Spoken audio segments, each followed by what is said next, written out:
श्रुतिपुराणानामालयं करुणालयं नमामि भगवत्पादशङ्करं लोकशङ्करं शङ्करं शङ्कराचार्यं केशवं बादरायणं सूत्रभाष्यकृतौ वन्दे भगवन्तौ पुनः पुनः भारतीकरुणापात्रं भारतीपदभूषणं भारतीपदमारूढं भारतीतीर्थमाश्रये विद्याविनयसम्पन्नं वीतरागं विवेकिनं वन्दे वेदान्ततत्त्वज्ञं विधुशेखरभारतीं परमं क्लिष्टवेदान्तं परया श्लक्ष्णया गिरा यो बोधयति तं वन्दे परमानन्दभारतीम् जन्माद्यस्य यतोऽन्वयादितरतश्चार्थैष्वभिद्यस्वराट् तेने ब्रह्महृदाय आदिकवये मुह्यन्ति यत्सूरयः तेजो वारिमृदां यथा विनिमयो यत्र त्रिसर्गो मृषा धाम्ना स्वेन सदा निरस्तकुहकं सत्यं परं धीमहि. ಜಿಜ್ಞಾಸಗಳೇ, ಶ್ರೀಮದ್ ಭಾಗವತ ಮಹಾಪುರಾಣದ 2ನೇ ಸ್ಕಂದ 9ನೇ ಅಧ್ಯಾಯದಲ್ಲಿದ್ದೀವಿ. ಚತುರ್ಮುಖ ಬ್ರಹ್ಮನು ತಪಸ್ಸನ್ನು ಮಾಡಿ ಮೊದಲು ವಿಷ್ಣು ಲೋಕವು ಪ್ರತ್ಯಕ್ಷವಾಗಿ, ವೈಕುಂಠ ಪ್ರತ್ಯಕ್ಷವಾಗಿ, ಆಮೇಲೆ ಮಹಾವಿಷ್ಣುವಿನ ದರ್ಶನವಾಗ್ತದೆ. ಆವಾಗ ನಿನಗೇನು ಬೇಕು ಅದನ್ನ ವರ ಅಂತ ಕೇಳಿದಾಗ ಈ ಸೃಷ್ಟಿ ಮಾಡುವಂತಹ ಸಾಮರ್ಥ್ಯ ಇತ್ಯಾದಿಗಳನ್ನ ನನಗೆ ತಿಳಿಸ್ಕೊಡು ಅಂತ ಪ್ರಶ್ನೆ ಹೇಳಿ, ಆಗ ಭಗವಂತನು 4 ಶ್ಲೋಕಗಳಲ್ಲಿ ಉತ್ತರ ಕೊಡ್ತಾನೆ. ಆ 4 ಶ್ಲೋಕ ಇಡೀ ಭಾಗವತದ 18,000 ಶ್ಲೋಕಗಳ ಕ್ರಕ್ಸ್ ಅಂತ ಹೇಳ್ಬೋದು, ಒಂದು ರೀತಿಯ ತಿರುಳು ಅಂತ ಹೇಳ್ಬೋದು. ಇಡೀ ಭಾಗವತದಲ್ಲಿ ಏನಿದೆ ಅಂದ್ರೆ ಈ 4 ಶ್ಲೋಕವನ್ನ ಮನದಟ್ಟು ಮಾಡಿಕೊಂಡ್ರೆ ಹೆಚ್ಚು ಕಡಿಮೆ ಇಡೀ ಭಾಗವತದ ಎಲ್ಲಾ ತತ್ವಗಳು ಇದರಲ್ಲಿ ಬಂದು ಹೋಗ್ತವೆ ಅಂತ ಅನ್ನೋ. ಆದ್ರಿಂದ ಇದಕ್ಕೆ ಮೂಲ ಭಾಗವತ ಅಂತೂ ಹೆಸರು. ಚತುಶ್ಲೋಕಿ ಭಾಗವತ ಅಂತ ಬಹಳ ಪ್ರಸಿದ್ಧವಾಗಿದೆ. ನೆನಪಲ್ಲಿಡಿ, ಚತುಶ್ಲೋಕಿ ಭಾಗವತ ಭಗವಾನ್ ನಾರಾಯಣ ಮತ್ತು ಚತುರ್ಮುಖ ಬ್ರಹ್ಮನ ಮಧ್ಯದಲ್ಲಿ ನಡೆದಿರುವಂಥ, ಭಗವಂತನ ಮತ್ತು ಚತುರ್ಮುಖ ಬ್ರಹ್ಮನ ಮಧ್ಯದಲ್ಲಿ ನಡೆದಿರುವಂತಹ ಸಂವಾದದಲ್ಲಿ ಬರುವಂತಹದ್ದು ಇದು. 30ನೇ ಶ್ಲೋಕ. ಭಗವಂತನು ಹೇಳ್ತಾನೆ ಬ್ರಹ್ಮನ ಪ್ರಶ್ನೆಗೆ ಉತ್ತರ ರೂಪವಾಗಿ, ಜ್ಞಾನಂ ಪರಮಗುಹ್ಯಂ ಮೇ ಯದ್ವಿಜ್ಞಾನ ಸಮನ್ವಿತಂ ಸರಹಸ್ಯಂ ತದಂಗಂಚ ಗೃಹಾಣ ಗದಿತಂ ಮಯಾ. ಹೇ ಚತುರ್ಮುಖ ಬ್ರಹ್ಮನೇ, ಗುಹ್ಯವಾಗಿರುವಂತಹ, ಗುಹ್ಯ ಅಂದ್ರೆ ರಹಸ್ಯ, ಪರಮಗುಹ್ಯ ಅಂತಂದ್ರೆ ಬಹಳ ರಹಸ್ಯವಾಗಿರುವಂತಹದ್ದು. ಯದ್ ವಿಜ್ಞಾನ ಸಮನ್ವಿತಂ, ರಹಸ್ಯಮಯವಾಗಿರುವಂತಹ ಜ್ಞಾನ, ವಿಜ್ಞಾನದಿಂದ ಕೂಡಿರುವಂತಹ ಅಂತ ಹೇಳಿದ್ರೆ ಇಲ್ಲಿ ವಿಜ್ಞಾನ ಅಂದ್ರೆ ಆಧುನಿಕ ವಿಜ್ಞಾನ ಅಂತಲ್ಲ, ಅನುಭವ ಅಂತೇಳಿ ಭಾಗವತದ ಭಾಷ್ಯದಲ್ಲಿ ಶ್ರೀಧರ ಸ್ವಾಮಿಗಳು ಬರೆದಿರುವಂತಹ ಭಾಷ್ಯದಲ್ಲಿ ವಿಜ್ಞಾನ ಅನ್ನೋ ಪದಕ್ಕೆ ಅನುಭವ ಅನ್ನೋ ಅರ್ಥ ಮಾಡ್ತಾರೆ. ಅಂದ್ರೆ ಸುಮ್ನೆ ಯಾರೋ ಒಬ್ರು ಬಂದು ಅವ್ರು ಹೇಳಿದ್ದಾರೆ ಆ ಕಾರಣದಿಂದ ನಾವು ಒಪ್ಪಬೇಕು ಅನ್ನೋ ಥರ ಅಲ್ಲ. ಇಲ್ಲಿ ಹೇಳಿರೋದು ನಿಮ್ಮ ಅನುಭವದಲ್ಲಿಯೂ ಕಾಣಬರುವಂತಹದ್ದು, ಅನುಭವ ಸಿದ್ಧವಾಗಿರುವಂತಹದ್ದು. ಆ ಮಾತನ್ನು ಹೇಳ್ತಾ ಇದ್ದಾರೆ ಇಲ್ಲಿ. ಜ್ಞಾನಂ ಪರಮಗುಹ್ಯಂ ಮೇ ಯದ್ವಿಜ್ಞಾನ ಸಮನ್ವಿತಂ. ಸುಮ್ನೆ ನಾನು ಹೇಳ್ತಿದ್ದೀನಿ ನೀನ್ ಕೇಳು ಅನ್ನೋ ಧಾಟಿಯಲ್ಲಿ ಇಲ್ಲ ಇದು. ನಾನೇನ್ ಹೇಳ್ತಿದ್ದೀನಲ್ಲ ಅದನ್ನ ನೀನ್ ಅನುಭವದಲ್ಲಿ ಹುಡುಕೋ, ಸಿಗುತ್ತೆ ಅನ್ನುವಂತಹ ಅರ್ಥದಲ್ಲಿ. ಅದು ಸರಹಸ್ಯಂ ತದಂಗಂಚ, ಈ ಪರಮಗುಹ್ಯವಾಗಿರುವಂತಹ ಜ್ಞಾನವನ್ನ ರಹಸ್ಯ ಸಹಿತವಾಗಿ ಹೇಳ್ತಾ ಇದ್ದೀನಿ, ಅಂದ್ರೆ ರಹಸ್ಯೋದ್ಘಾಟನೆ ಮಾಡಿ ಹೇಳ್ತಾ ಇದ್ದೀನಿ.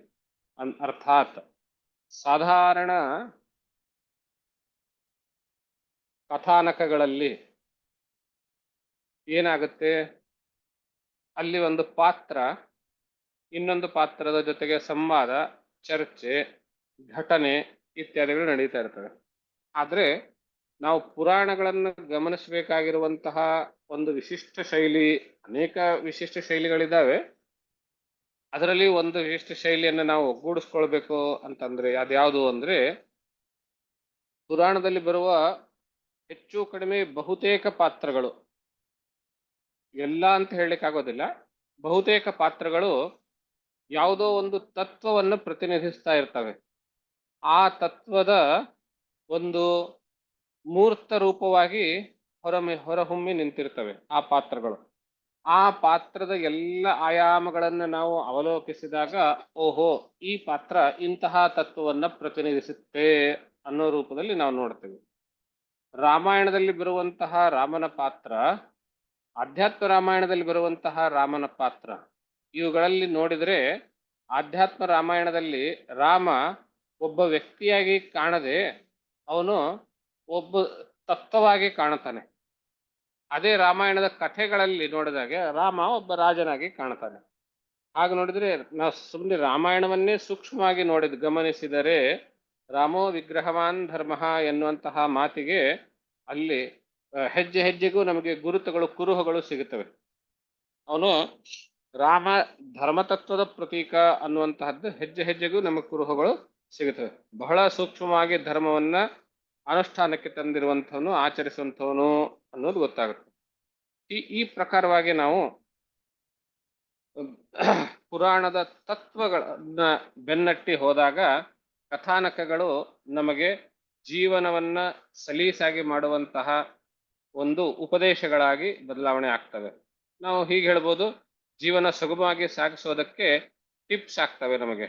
ಯಾವಾಗ ಪುರಾಣಗಳಲ್ಲಿರುವ ಕಥಾನಕದ ತತ್ವವನ್ನ ನಾವು ಬೆನ್ನಟ್ಟಿ ಹೋದಾಗ, ತತ್ವವನ್ನು ತಿಳಿದುಕೊಂಡಾಗ ಅಂತಹ ಪುರಾಣದ ತತ್ವ ತಿಳಿದುಕೊಳ್ಬೇಕು ಅಂತಾದ್ರೆ ಈ ಮುಂದೆ ಬರುವಂತಹ 4 ಶ್ಲೋಕಗಳು ಒಂದು ಭದ್ರ ಅಡಿಪಾಯ ಹಾಕೊಡ್ತವೆ ತತ್ವಕ್ಕೆ. ಇಡೀ ಪುರಾಣದಲ್ಲಿ ಪ್ರತಿಪಾದನೆ ಮಾಡುವಂತಹ, ಅದರಲ್ಲೂ ವಿಶೇಷವಾಗಿ ಈ ಭಾಗವತ ಪುರಾಣದಲ್ಲಿ ಪ್ರತಿಪಾದನೆ ಮಾಡಲಾಗುವಂತಹ ಮುಂದಿನ ಅಧ್ಯಾಯಗಳಲ್ಲಿ, ಸ್ಕಂದಗಳಲ್ಲಿ, ಈಗಾಗಲೇ ಹಿಂದಿನ ಸ್ಕಂದದಲ್ಲಿಯೂ ಕೂಡ ಪ್ರತಿಪಾದಿಸಲ್ಪಟ್ಟಂತಹ ತತ್ವದ ಒಂದು ಸಾರ, ಅಡಿಪಾಯ ಅಂತ ಹೇಳ್ಬೋದು. ಅದನ್ನ ನಾವು ಇಲ್ಲಿ ಶ್ಲೋಕಗಳಲ್ಲಿ ನೋಡುತ್ತೇವೆ. ಶ್ಲೋಕ 32, 33, 34 ಮತ್ತು 35 ಈ 4 ಶ್ಲೋಕಗಳನ್ನ ಚತುಶ್ಲೋಕಿ ಭಾಗವತ ಅಂತ ಕರೀತಾರೆ. ನಂಬರ್ ನೆನ್ಪಿಟ್ಕೊಳ್ಳಿ, ಹುಡುಕೋದಕ್ಕೆ ತುಂಬಾ ಸಹಜವಾಗುತ್ತೆ. 2ನೆಯ ಸ್ಕಂದ 9ನೆಯ ಅಧ್ಯಾಯ 32ರಿಂದ 4 ಶ್ಲೋಕಗಳು. ಇದು ಚತುಶ್ಲೋಕಿ ಭಾಗವತ ಅಂತ ಪ್ರಸಿದ್ಧವಾಗಿರುವಂಥದ್ದು. ಭಗವಂತನಾದ ಶ್ರೀಮನ್ನಾರಾಯಣನು ಬ್ರಹ್ಮನಿಗೆ ಉಪದೇಶ ಮಾಡಿರುವಂತಹದ್ದು ಇದು. ಇದು ತತ್ವ ಸಿದ್ಧಾಂತವನ್ನೇ ಹೇಳಿಕೊಡುವಂತಹದ್ದು. ಈಗ ನೀವು ನನ್ನ ಮುಂಚಿನ ವೇದಾಂತ ಪ್ರಬೋಧ ಪಾಠ ಕೇಳಿದವರು ಇಲ್ಲಿದ್ರೆ, ಈ ಗುಂಪಿನಲ್ಲಿದ್ದಾಗ ಅವರಿಗೆ ಈ ಶ್ಲೋಕಗಳನ್ನು ಓದ್ತಾ ಇರುವಾಗಲೇನೆ ವೇದಾಂತ ಪ್ರಬೋಧದ ಪಾಠ ನೆನಪಿಗೆ ಬರುತ್ತದೆ. ಅಂದ್ರೆ ಅಷ್ಟು ವೇದಾಂತಮಯವಾಗಿದೆ ಈ 4 ಶ್ಲೋಕಗಳು ಅಂತ. ಒಂದೊಂದಾಗಿ ನೋಡೋಣ. ಭಗವಂತ ಹೇಳ್ತಾ ಇದ್ದಾನೆ, ಅಹಮೇವ ಸಮೇವಾಗ್ರೆ ನಾನ್ಯದ್ಯತ್ ಸದಸತ್ ಪರಂ ಪಶ್ಚಾದಹಂ ಯದೇತಚ್ಚ ಯೋ ವಶಿಷ್ಯೇತ ಸೋಸ್ಮ್ಯಹಂ. ಅಹಮೇವಾಸಂ ಏವ ಅಗ್ರೆ. ಅಗ್ರೆ ಪೂರ್ವದಲ್ಲಿ. ಯಾವ ಪೂರ್ವದಲ್ಲಿ? ಸೃಷ್ಟಿಯ ಪೂರ್ವದಲ್ಲಿ. ಅಹಂ ಏವ ಆಸಂ, ನಾನೇ ಇದ್ದೇನೆ, ನಾನೊಬ್ಬನೇ ಇದ್ದೆ ಅಂತ ಹೇಳ್ತಾರೆ. ಇಲ್ಲಿ ಉಪನಿಷತ್ತು ಏನು ಹೇಳುತ್ತೆ ನೋಡಿ, ಸದೇವ ಸೌಮ್ಯ ಇದಮಗ್ರೆ ಆಸೀತ್ ಏಕಮೇವಾ ದ್ವಿತೀಯಂ ಬ್ರಹ್ಮ ಅಂತ ಉಪನಿಷತ್ತು ಹೇಳುತ್ತೆ. ಈ ಸೃಷ್ಟಿ ಆಗೋದಕ್ಕಿಂತ ಪೂರ್ವದಲ್ಲಿ ಸತ್ ಒಂದೇ ಇತ್ತು, ಅದುವೇ ಏಕಂ ಒಂದು, ಏವ ಒಂದೇ ಒಂದು, ಅದ್ವಿತೀಯಂ ಎರಡಲ್ಲದ್ದು ಆಗಿರುವ ಬ್ರಹ್ಮ ಅಂತ ಹೇಳ್ತದೆ. ಉಪನಿಷತ್ತು ಸೈದ್ಧಾಂತಿಕವಾಗಿ ಮಾತನಾಡುವುದರಿಂದ, ತಾತ್ವಿಕವಾಗಿ ಮಾತನಾಡುವುದರಿಂದ ತತ್ವವನ್ನೇ ಪ್ರಧಾನವಾಗಿಟ್ಕೊಂಡು ಹೇಳುತ್ತೆ. ಇಲ್ಲಿ ಭಾಗವತ ಪುರಾಣವಾಗಿರುವುದರಿಂದ ಮಹಾವಿಷ್ಣು ಭಗವಂತನಾದ ಶ್ರೀಮನ್ನಾರಾಯಣನು ಇಲ್ಲಿ ಹೇಳ್ತಾ ಇದ್ದಾನೆ. ಆದ್ದರಿಂದ ನಾನು ಅನ್ನೋ ಪದ ಬಂದಿದೆ. ಅರ್ಥಾತ್ ಉಪನಿಷತ್ತಿನ ಪರಬ್ರಹ್ಮಕ್ಕೂ ಭಾಗವತದಲ್ಲಿರುವ ನಾರಾಯಣನಿಗೂ ಯಾವ ಅಂತರ ಇಲ್ಲ ಅನ್ನೋದು ನಾವು ತಿಳ್ಕೊಳ್ಬೇಕು. ಅಂದ್ರೆ ಉಪನಿಷತ್ತಿನಲ್ಲಿ ಯಾವುದನ್ನು ಪರಬ್ರಹ್ಮ ಅಂತ ಹೇಳ್ತಾರೋ ಅದನ್ನೇ ಭಾಗವತದಲ್ಲಿ ಶ್ರೀಮನ್ನಾರಾಯಣ ಅಂತ ಹೇಳಿದ್ದಾರೆ, ವಿಷ್ಣು ಅಂತ ಹೇಳಿದ್ದಾರೆ. ಇದನ್ನು ತಿಳಿದುಕೊಳ್ಬೇಕು. ಅವನ್ನ ಹೇಳ್ತಾ ಇದ್ದಾನೆ, ಸದ್ ಅಹಂ ಏವ ಆಸಂ ಏ ಅಹಮೇವ ಆಸಂ ಏವಾಗ್ರೆ, ನಾನೊಬ್ಬನೇ ಇದ್ದೆ ಈ ಸೃಷ್ಟಿಯ ಪೂರ್ವದಲ್ಲಿ ಅಂತ ಹೇಳುವುದರ ಮೂಲಕ ತನ್ನನ್ನು ತಾನು ಉಪನಿಷತ್ ಪ್ರತಿಪಾದಿತ ಬ್ರಹ್ಮ ಎಂಬುದಾಗಿ ಚತುರ್ಮುಖ ಬ್ರಹ್ಮನಿಗೆ ಸೂಚಿಸ್ತಾ ಇದ್ದಾನೆ. ಇದು ಗಮನಿಸಿ, ನೀವು ಹೇಳ್ತಾ ಇರೋರು ಯಾರು? ಆದಿನ ಶ್ರೀಮನ್ನಾರಾಯಣ. ನಾರಾಯಣ ಅಂದ್ರೆ ಯಾರು? ಉಪನಿಷತ್ತಿನಲ್ಲಿ ಹೇಳಲ್ಪಟ್ಟಿರುವಂತಹ ಚತುರ್ಮುಖ ಉಪನಿಷತ್ತಿನಲ್ಲಿ ಹೇಳಲ್ಪಟ್ಟಿರುವಂತಹ ನಿರ್ಗುಣ ಪರಬ್ರಹ್ಮ ವಸ್ತು ಯಾರು ಹೇಳ್ತಾ ಇದ್ದಾರೆ? ಚತುರ್ಮುಖ ಬ್ರಹ್ಮನಿಗೆ ಹೇಳ್ತಾನೆ. ಅರ್ಥಾತ್ ಚತುರ್ಮುಖಾದಿಗಳು ಬ್ರಹ್ಮ ವಿಷ್ಣು ಮಹೇಶ್ವರರು ಇವರು ಆ ಒಂದು ನಿರ್ಗುಣ ಪರಬ್ರಹ್ಮದೇ ಸಗುಣ ರೂಪ ಅನ್ನುವಂಥದ್ದನ್ನು ನಾವಿಲ್ಲಿ ಗಮನಿಸಬಹುದು. ಹೇಗೆ ಗಮನಿಸಬಹುದು? ಮುಂದಿನ ಶಬ್ದದಿಂದ, ನಾನ್ಯದ್ ಸದಸತ್ಪರಂ. ಇಲ್ಲಿ ಮುಂದಿರುವಂತಹದ್ದು ಸದಸತ್ ಪರಂ. ಈ ಸೃಷ್ಟಿ ಆದ್ಮೇಲೆ ಏನೇನೇನೇನ ಸದ್ವಸ್ತು ಅಸದ್ವಸ್ತು ಅಂತ ಹೇಳ್ತಾರೆ. ಇಲ್ಲಿ ಸದಸತ್ ಅಂತ ಹೇಳಿದ್ರೆ ಮೂರ್ತ ಅಮೂರ್ತ ಅನ್ನೋ ಅರ್ಥದಲ್ಲಿ ತೆಗೆದುಕೊಳ್ಬೇಕು, ಒಂದರ್ಥ. ಇನ್ನೊಂದು ಇರುವುದು ಇಲ್ಲದ್ದು ಅನ್ನೋ ಅರ್ಥದಲ್ಲಿಯೂ, ಅಂದ್ರೆ ತೋರುವುದು ತೋರದಿರುವುದು ಅನ್ನೋ ಅರ್ಥದಲ್ಲಿ, ಸತ್ ಮತ್ತು ಅಸತ್ ಅನ್ನೋ ಪದದಿಂದ. ಸೃಷ್ಟಿಯ ಪೂರ್ವದಲ್ಲಿಯೂ ನಾನಿದ್ದೆ, ಪರಂ ಆಮೇಲೆ ಸೃಷ್ಟಿ ಆದ್ಮೇಲೆ ಯಾವ್ದ್ಯಾವ್ದು ಸತ್ ಅಸತ್ ಇದೆಯೋ, ಯಾವುದು ತೋರುವುದು ಯಾವುದು ತೋರದೇ ಇರುವುದು ಇದೆಯೋ ಅದೆಲ್ಲವೂ ನಾನೇ ಆದೆ. ಪಶ್ಚಾದಹಂ ಯದೇ ತಚ್ಚ, ಪಶ್ಚಾತ್ ಆಮೇಲೆ, ಯಾವ್ದರ ಆಮೇಲೆ? ಸೃಷ್ಟಿ ಎಲ್ಲ ಮುಗಿದ ಮೇಲೆ ಅದಕ್ಕೇನು ಹೇಳ್ತೀವಿ? ಲಯ. ಲಯವಾದ ನಂತರ ಯದೇ ತಚ್ಚ ಯೋ ಅವಶಿಷ್ಯತೆ, ಲಯವಾದ ನಂತರ ಯಾವುದು ಉಳಿಯುತ್ತೋ ಅದು ಕೂಡ ನಾನೇ ಆಗಿದ್ದೀನಿ ಅಂತ ಹೇಳಿದೆ. ಸೋಸ್ಮ್ಯಹಂ ಅಂತ ಹೇಳಿದೆ. ಇಲ್ಲಿ ಭಗವಂತನು ಜಗತ್ತಿಗೆ ಕಾರ್ಯಕಾರಣ ಸಂಬಂಧದಿಂದ ನಾನು ಕಾರಣ ಅನ್ನೋ ರೂಪದಲ್ಲಿ ಹೇಳ್ತಾ ಇದ್ದಾನೆ. ಇಲ್ಲಿ ಅಹಂ ಅನ್ನುವಂಥ ಪದ ಬಳಸಿರುವುದರಿಂದ ನಿಮಿತ್ತ ಕಾರಣವನ್ನು ಕುರಿತು ಇಲ್ಲಿ ಹೇಳ್ತಾ ಇದ್ದಾನೆ ಅಂತ ಆಗತ್ತೆ. ಜೊತೆಗೆ ಸದಸತ್ ಪರಂ ಅಂತ ಹೇಳಿರುವುದರಿಂದ, ಯಾವುದು ತೋರ್ಕೊಳ್ಳುತ್ತೋ ತೋರ್ಕೊಳ್ಳದೆ ಇರೋದು ಅಂತೆಲ್ಲ ಹೇಳಿರುವುದರಿಂದ, ಮುಂದಿನ ಶ್ಲೋಕದಲ್ಲಿ ಮಾಯೆಯನ್ನ ಪ್ರತಿಪಾದಿಸುವುದರಿಂದ ಈ ಶ್ಲೋಕದಲ್ಲಿ ಉಪಾದಾನ ಕಾರಣದ ಸೂಚನೆಯನ್ನು ಕೊಟ್ಟಾಯ್ತು ಅಂತ ನಾವು ಗಮನಿಸಬಹುದು. ನೇರವಾಗಿ ನಾನೇ ಈ ಜಗತ್ತಿಗೆ ಕಾರಣ ಅಂತ ಹೇಳುವುದರಿಂದ ನಿಮಿತ್ತ ಕಾರಣವನ್ನ ಇಲ್ಲಿ ನೇರವಾದ ನುಡಿಯಲ್ಲೇನೆ ಹೇಳ್ದ. ಅಹಂ ಅನ್ನೋ ಪದದಿಂದ, ಅಸ್ಮಿ ಅನ್ನೋ ಪದದಿಂದ ಈ ಜಗತ್ತಿಗೆ ನಿಮಿತ್ತ ಕಾರಣ ನಾನು ಅಂತ. ಆದ್ರೆ ವೇದಾಂತ ಏನ್ ಹೇಳುತ್ತೆ? ಜಗತ್ತಿಗೆ ಭಗವಂತನು ಅಭಿನ್ನ ನಿಮಿತ್ತೋಪಾದಾನ ಕಾರಣ ಅಂತ ಹೇಳ್ತದೆ. ಇವಾಗ ಉಪಾದಾನ ಕಾರಣವನ್ನು ಹೇಳಬೇಕು. ಆ ಕೆಲಸವನ್ನ ಮುಂದಿನ ಶ್ಲೋಕದಲ್ಲಿ ಮಾಡ್ತಾರೆ. ಅದಕ್ಕೂ ಮುಂಚೆ ಈ ಶ್ಲೋಕದಲ್ಲಿ ನೋಡಿದ್ರೆ, ಅಗ್ರೆ ಅನ್ನೋ ಪದದಿಂದ ಸೃಷ್ಟಿಯ ಪೂರ್ವದಲ್ಲಿ, ಅನ್ಯತ್ ಅನ್ನೋ ಸದಸತ್ ಅನ್ನೋ ಪದದಿಂದ ಸೃಷ್ಟಿಯ ಕಾಲದಲ್ಲಿ, ಸ್ಥಿತಿ ಕಾಲದಲ್ಲಿ, ಪಶ್ಚಾತ್ ಅಹಂ ಅಂತ ಪಶ್ಚಾತ್ ಪದದಿಂದ ಲಯ ಕಾಲದಲ್ಲಿ. ಅರ್ಥಾತ್ ನಾವು ಈ ಭಾಗವತದ ಮೊದಲನೆಯ ಮಂಗಲ ಶ್ಲೋಕವನ್ನ ನಾವು ಗಮನಿಸಿದ್ರೆ, ಹಾಗೆ ನೋಡಿದ್ರೆ 2 ಮಂಗಲ ಶ್ಲೋಕಗಳು, ಇದಕ್ಕೆ 2, 3 ಅಂತ ಹೇಳ್ತಾರೆ. ಮೊದಲನೇ ಮಂಗಲ ಶ್ಲೋಕವನ್ನ ಗಮನಿಸಿದ್ರೆ, ಜನ್ಮಾದ್ಯಸ್ಯ ಯತೋನ್ವಯಾದ್, ಜನ್ಮಾದ್ಯಸ್ಯ ಅನ್ನೋ ಪದಕ್ಕೇನೆ ಈ ಶ್ಲೋಕ ವಿವರಣೆಯಾಗಿದೆ ಅಂತ ತಿಳ್ಕೊಳ್ಬಹುದು. ಜನ್ಮ ಆದಿ ಯಸ್ಯ, ಜನ್ಮ ಆದಿ ಪದದಿಂದ ಜನ್ಮ, ಸ್ಥಿತಿ ಮತ್ತು ಲಯ ಇವುಗಳು ಯಾತರಿಂದ ಯಾವುದರಿಂದ ಆಗಿದೆಯೋ ಅನ್ನುವಂತಹದ್ದು. ಇಲ್ಲಿ ಸೃಷ್ಟಿ ಸ್ಥಿತಿ ಲಯಗಳಿಗೆ ನಾನೇ ಕಾರಣ ಅನ್ನೋದಲ್ಲಿ, ನಾನೇ ಆಗಿದ್ದೆ, ಪೂರ್ವದಲ್ಲಿ ನಾನೇ ಇದ್ದೆ ಅನ್ನೋ ಪದದಿಂದ ನಿಮಿತ್ತ ಕಾರಣ ಹೇಳಿದಾಗಾಯ್ತು. ಜನ್ಮಾದ್ಯಸ್ಯ ಪದಕ್ಕೆ ವಿವರಣೆಯನ್ನು ಕೊಟ್ಟ ಹಾಗಾಯ್ತು. ನಾವು ಅದನ್ನೊಂದು ಕೋರಿಲೇಟ್ ಮಾಡ್ಕೊಳ್ಬಹುದು. ಮುಂದಿನ ಶ್ಲೋಕ, ಋತೇರ್ಥಂ ಯತ್ ಪ್ರತೀಯೇತ ನ ಪ್ರತೀಯೇತ ಚಾತ್ಮನಿ ತದ್ವಿದ್ಯಾತ್ಮಾನೋ ತದ್ವಿದ್ಯಾತ್ಮನೋ ಮಾಯಾಂ ಯಥಾ ಭಾಸೋ ಯಥಾ ತಮಃ. ಈ ಪ್ರಶ್ನೆ ಏನ್ ಬರುತ್ತೆ ಅಂದ್ರೆ, ಸೃಷ್ಟಿಯ ಪೂರ್ವದಲ್ಲಿ ನಾನೊಬ್ಬನೇ ಇದ್ದೆ, ಸೃಷ್ಟಿಯ ಜೊತೆಗೆ ಏನೇನು ಸೃಷ್ಟಿಯಾದ ಮೇಲೆ ಸದಸತ್ ತೋರುವುದು ತೋರದೇ ಇರುವುದು ಎಲ್ಲ ಏನೇನಿದೆಯೋ ಇದೆಲ್ಲವೂ ನಾನೇ, ಲಯ ಆದ್ಮೇಲೂ ನಾನೇ ಇರ್ತೇನೆ ಅಂತ ಹೇಳಿದಾಗ, ಸೃಷ್ಟಿ ಪೂರ್ವದಲ್ಲಿ ನಾನಿದ್ದೇನೆ, ಸರಿ ಓಕೆ, ಎಲ್ಲ ಲಯ ಆದ್ಮೇಲೂ ನಾನಿದ್ದೇನೆ, ಸರಿ ಓಕೆ, ಒಪ್ಪಬಹುದು. ಈಗ ಈ ಸದಸತ್ ಸೃಷ್ಟಿಯ ಸ್ಥಿತಿಯ ಕಾಲದಲ್ಲಿ ಸತ್ತು ಮತ್ತು ಅಸತ್ತು, ತೋರುವುದು ತೋರದೇ ಇರುವುದು ಏನಿದೆ ಇಲ್ಲ ಅದು ನಾನೇ ಅಂತ ಹೇಳಿದಾಗ, ತೋರುವಂತಹ ನಾನಾ ನಾಮರೂಪಾತ್ಮಕವಾಗಿರುವಂತಹ ಈ ಚಿತ್ರ ವಿಚಿತ್ರ ಪ್ರಪಂಚವನ್ನ ನೋಡಿ ಇದೆಲ್ಲವೂ ಭಗವಂತನೇ ಅಂತ ಹೇಳಿದ್ರೆ ಹೇಗ್ರಿ ನಂಬೋದು? ಆ ಭಗವಂತ ಹೀಗೆ ಹೇಗೆ ಬದಲಾವಣೆ ಆದ, ಹೇಗೆ ಮಾರ್ಪಾಡಾದ, ಏನಾಯ್ತು, ಯಾವುದರಿಂದ ಹೀಗೆ ಒಬ್ಬನೇ ಇರೋನು ಏವ ಏಕಮೇವ ಅಂತ ಹೇಳಿರೋದು ಹೀಗೆ ನಾನಾತ್ವ ಹೇಗಾಯ್ತು, ಒಂದಿದ್ದು ನಾನಾತ್ವ ಹೇಗಾಯ್ತು, ಮತ್ತು ನಿರ್ಗುಣವಾಗಿದ್ದು ಸಗುಣವಾಗಿ ಹೇಗಾಯ್ತು ಅನ್ನುವಂತಹ ಪ್ರಶ್ನೆ ಯಾರಿಗಾದ್ರೂ ಬಂದೇ ಬರ್ತದೆ. ಆ ಪ್ರಶ್ನೆಗೆ ಉತ್ತರ ರೂಪವಾಗಿ ಮುಂದಿನ ಶ್ಲೋಕ, ಋತೇರ್ಥಂ ಅರ್ಥಂ ಋತೆ, ನಿಜವಾದ ಪದಾರ್ಥ